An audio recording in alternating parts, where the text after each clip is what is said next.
His neighbor's house looked normal, but it was hiding something terrifying. Ryan never paid much attention to his neighbor.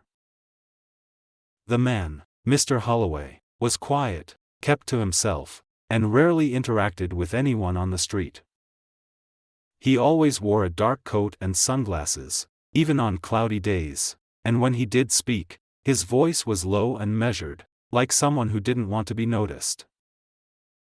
Ryan didn't think much of it.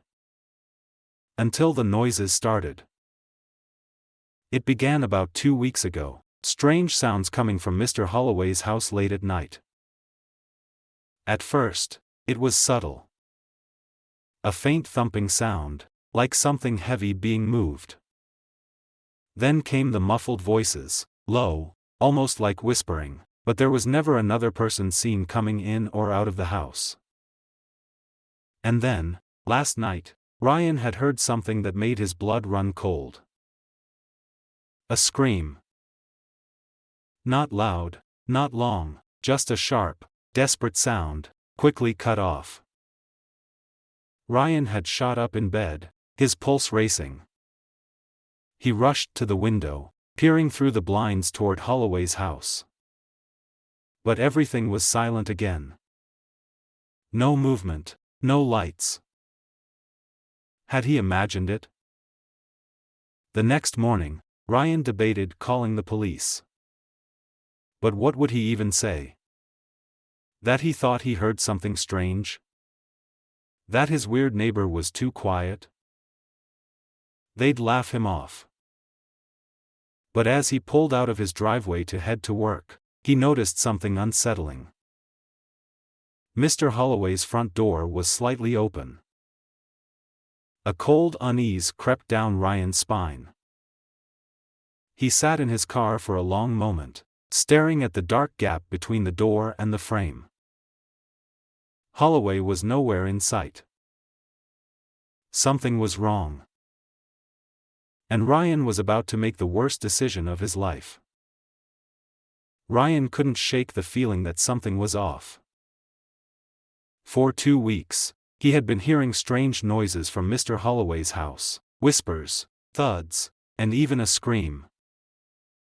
Now, the front door was ajar, and Holloway was nowhere to be seen. Ryan swallowed hard, glancing around the quiet suburban street. It was early morning, and most of his neighbors had already left for work. No one else seemed to notice the open door. His gut told him to mind his own business. But his curiosity wouldn't let him drive away. Instead, he stepped out of his car and walked toward the house. "Holloway," he called, standing at the edge of the driveway. No answer. He hesitated. Maybe he should just call the police. But what would he even say? That his neighbor's door was open? That he had a bad feeling? They wouldn't take him seriously. So Ryan did the one thing he knew he shouldn't do. He stepped inside. The moment he crossed the threshold, an eerie silence filled the air. The house was too still. Dust motes floated in the faint light streaming through the windows.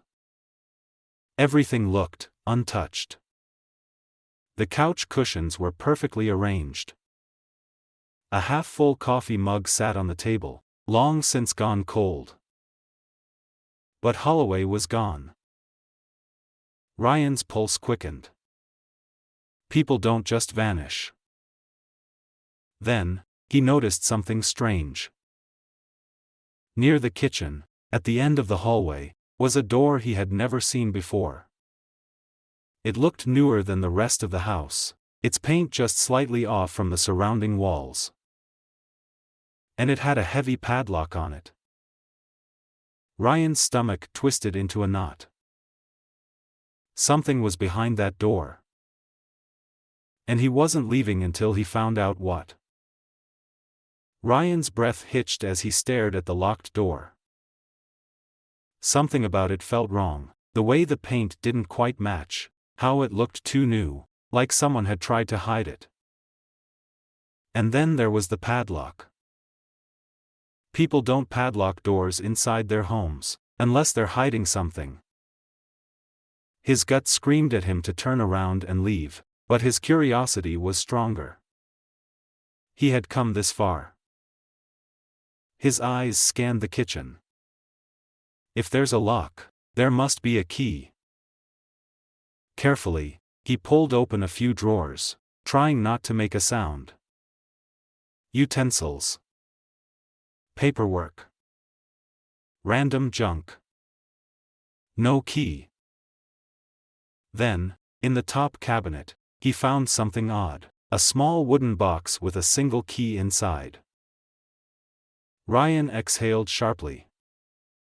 Could it be this easy? He grabbed the key and walked back to the door, his heartbeat pounding in his ears. With a deep breath, he slid the key into the lock. Click. The padlock popped open. The door creaked as it swung inward, revealing a set of stairs leading down into darkness. A basement. Only, this house wasn't supposed to have a basement. Ryan hesitated. Every instinct told him not to go down there. But then he remembered the scream he had heard. Someone had been down here. Maybe they still were.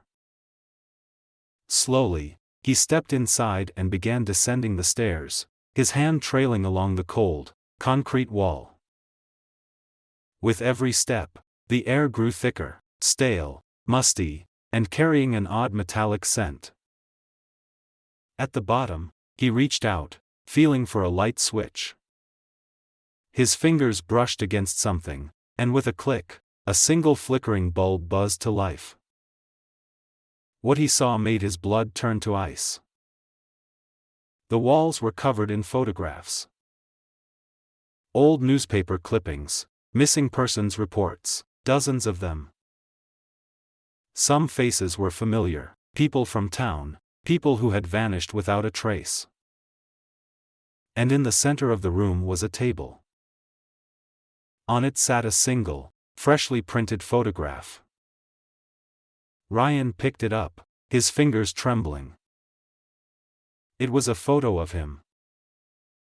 Taken yesterday. A chill ran down his spine. And then, from above, the floorboards creaked. Someone was in the house. And Ryan wasn't alone anymore. Ryan's grip tightened around the photo of himself. His mind raced. How? Why? Someone had been watching him, following him, and now he was standing in their basement. Creak. The floorboards above him groaned again. Someone was up there. And if they found him down here, he had no idea what would happen next. He needed to leave. Now. Moving quickly, he set the photo back on the table, careful not to disturb anything else. His eyes darted across the room, taking in more horrifying details. Old tape recorders, their reels covered in dust. Locks of hair in glass jars, labeled with initials. A rusted chain bolted to the wall, just long enough to reach a small cot in the corner. Ryan's stomach churned. Someone had been kept here. Recently. His breath came in short, sharp bursts as he turned toward the stairs. One step at a time. Quiet. Careful. He had almost reached the top when. Bang! The front door slammed shut. Ryan froze. Heavy footsteps echoed through the house. Slow. Deliberate. Whoever was up there knew someone was inside. Ryan's pulse hammered in his ears. He needed a way out, but the stairs creaked beneath his weight, and if he moved too fast, whoever was up there would hear him. Then, a voice. Low. Calm. Too calm. I know you're in here. Ryan's stomach dropped. This wasn't Holloway. The voice belonged to someone else. Someone who had been waiting. Ryan's fight-or-flight instinct kicked in. Run. Run now. He bolted up the last few steps and flung the basement door open, sprinting toward the back of the house. A shadow moved in his peripheral vision, someone lunging from the kitchen. Ryan ducked just in time, barely avoiding the flash of a knife as it sliced through the air. Adrenaline surged through his veins. He shoved the attacker away and stumbled toward the back door, fumbling for the handle. Locked. Deadbolt from the inside. Footsteps behind him. Fast. Closing in. Ryan whirled around, his hands grabbing the first thing he could find, a metal lamp from the table nearby. Crack. He swung it hard, smashing it against the attacker's face. The man staggered back, cursing, giving Ryan just enough time to unlock the door and burst outside into the night.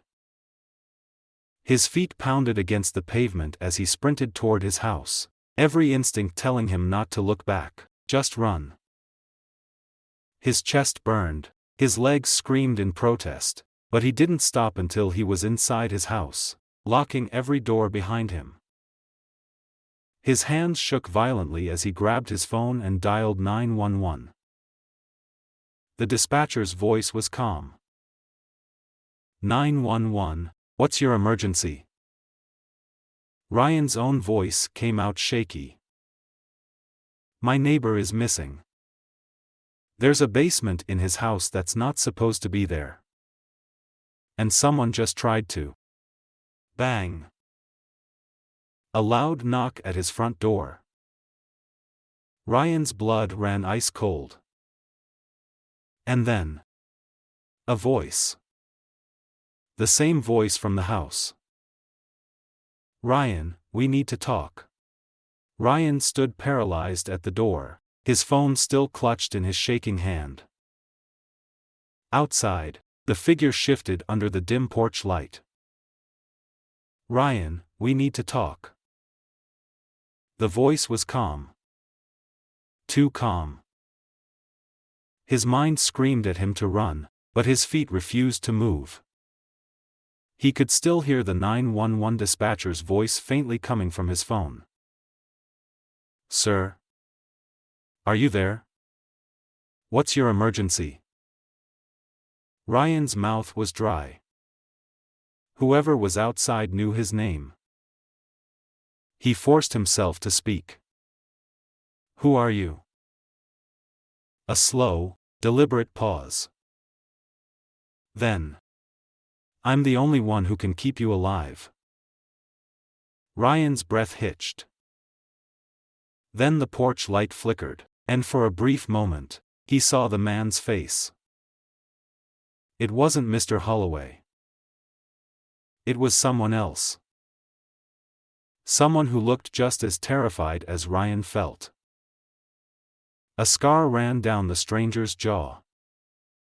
His eyes were hollow. Exhausted. He wasn't just some intruder, he looked like a man running from something.